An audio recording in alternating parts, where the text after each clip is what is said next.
Jamiroquai with Can't Heat at number 5 on my fantasy playlist. I'm probably mispronouncing Jamiroquai. It used to be where I could not pronounce this word at all back in the day, but I'm going to do my best with it. Can't Heat at number 5 on my fantasy playlist, July 24th, 1999. This was one of my favorite records back in the summer of 1999. It was a throwback to the disco era of the late 70s.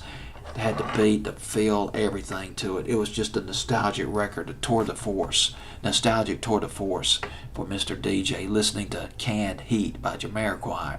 Canned Heat is supposedly a substance that if you rub it on your heels, makes you want to dance. Get down on the dance floor. And Canned Heat, according to the source that I checked out, Canned Heat comes in these little tin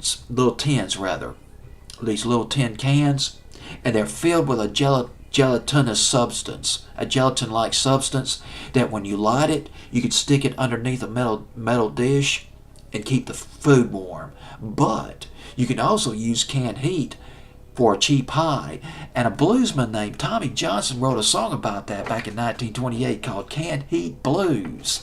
And there was a group you probably remember from the 60s, On the Road Again and Going into Country. Canned Heat back in the 60s, they performed at Woodstock. Now we got Canned Heat on the dance charts on Billboard and on my fantasy playlist of July 24th, 1999. This is Jamiroquai, Canned Heat at number 5.